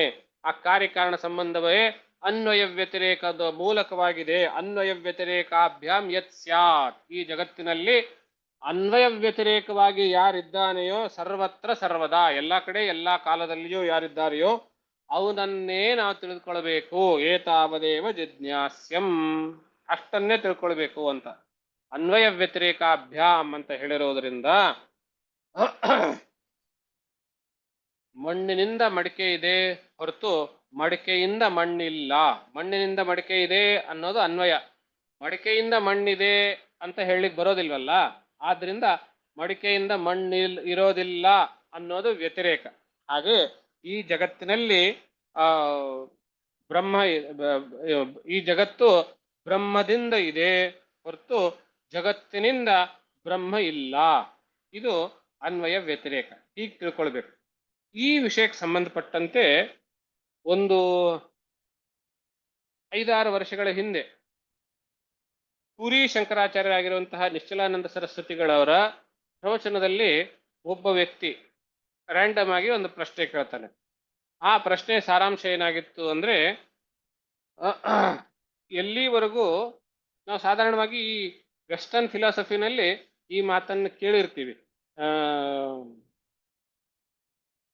ಒಳ್ಳೇದು ಅಂತ ಎಲ್ಲಿದೆಯೋ ಕೆಟ್ಟದು ಅಂತ ಇದ್ದೇ ಇರ್ತದೆ. ಹಾಗೆ ನೋಡಿದ್ರೆ ಕೆಟ್ಟದಿರೋದ್ರಿಂದಲೇನೆ ಒಳ್ಳೆಯದಕ್ಕೆ ಅದರ ಬೆಲೆ ಬಂದಿದೆ ಅಂತ ಇಂಥ ಮಾತನ್ನ ಕೇಳಿರ್ತೀವಿ. ಇದೇ ಆಧಾರ ಇಟ್ಕೊಂಡು ಅವನು ಕೇಳ್ದ, ರಾಮ ರಾಮನಿಂದ ರಾವಣ ಅಂತ, ರಾವಣ ಇರೋವರೆಗೂ ರಾಮ ಇದ್ದೇ ಇರ್ತಾನೆ ಅಂತ. ರಾಮ ಇರೋವರೆಗೂ ರಾವಣ ಇದ್ದೇ ಇರ್ತಾನೆ, ರಾವಣ ಇರೋವರೆಗೂ ರಾಮ ಇದ್ದೇ ಇರ್ತಾನೆ.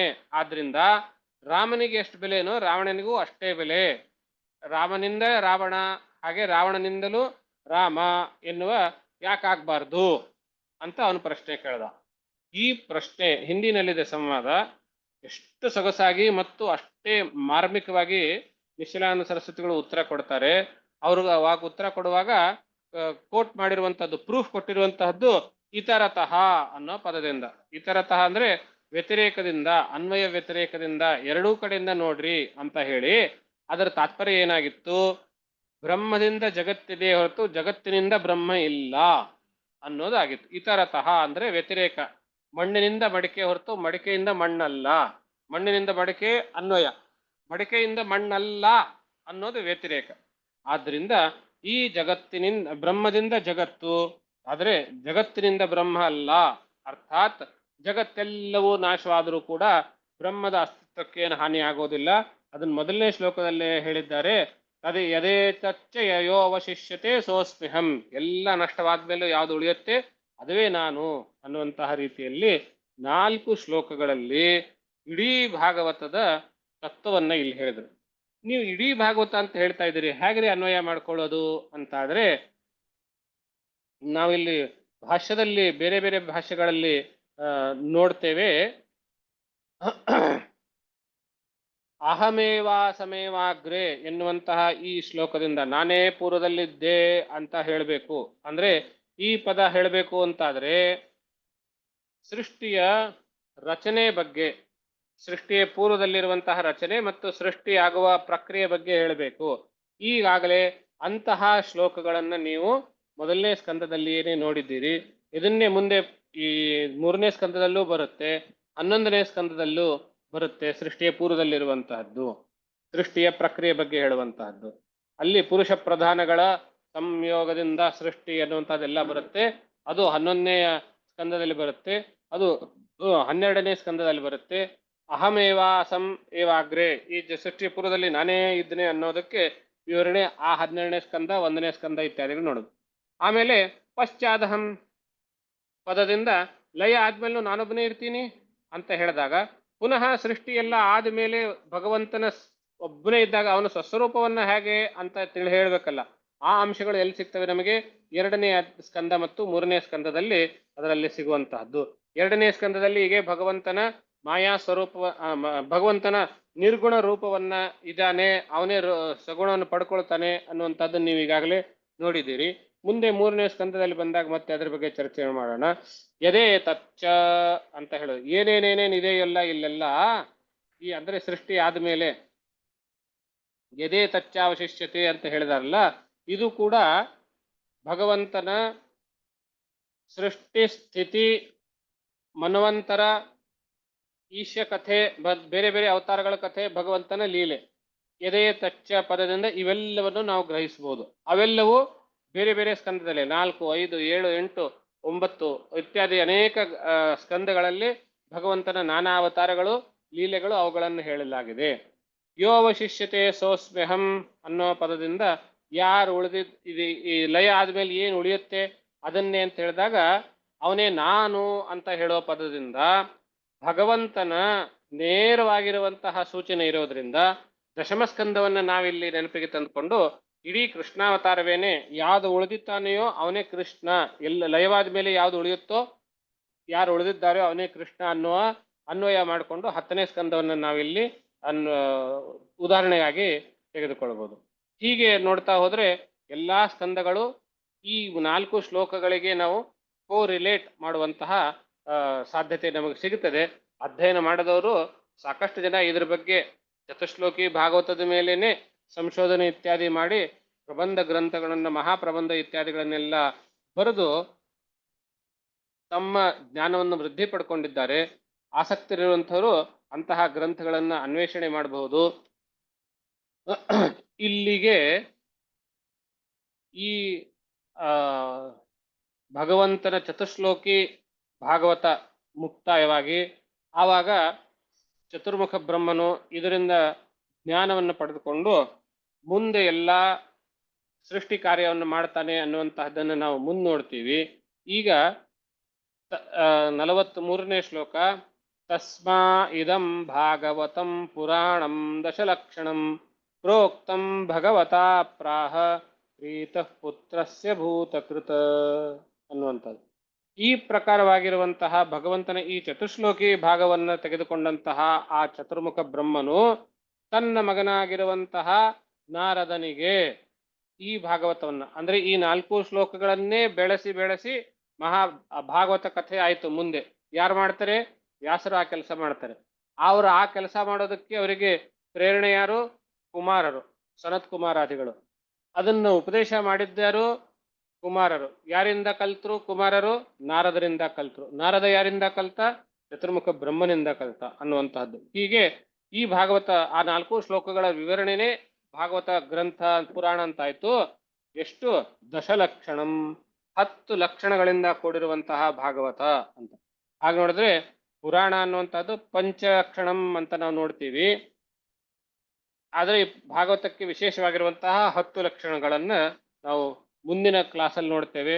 5 ಲಕ್ಷಣ, ಸಾಧಾರಣ ಪುರಾಣಗಳ 5 ಲಕ್ಷಣಗಳು ಯಾವುದು, ಭಾಗವತದ ವಿಶೇಷ 5 ಹೆಚ್ಚಿನ 10 ಲಕ್ಷಣಗಳು ಯಾವುದು, ಅದನ್ನೆಲ್ಲ ಮುಂದಿನ ಅಧ್ಯಾಯದಲ್ಲಿ ಮುಂದಿನ ದಿನಗಳಲ್ಲಿ ನೋಡೋಣ ಅಂತ ಹೇಳ್ತಾ ಇವತ್ತಿನ ಈ ಚತುಶ್ಲೋಕಿ ಭಾಗವತಕ್ಕೆ ಪಾಠವನ್ನ ವಿರಾಮವನ್ನು ಮಾಡ್ತೇವೆ. ಈ ಚತುಶ್ಲೋಕಿ ಭಾಗವತವನ್ನ ತಮ್ಮೆಲ್ಲರ ಹೃದಯ ಕಮಲಿರುವಂತಹ ಪರಮಾತ್ಮ ನಡೆಯಲ್ಲಿ ನಿಲ್ಲಿಸಿ ವಾಣಿಗೆ ವಿರಾಮ ನೀಡ್ತೇವೆ. ತತ್ಸತ್ ಶ್ರೀಕೃಷ್ಣ ಅರ್ಪಣಮಸ್ತು. ಎಲ್ರಿಗೂ ನಮಸ್ಕಾರ. ನಮಸ್ಕಾರ ಆಚಾರ್ಯ.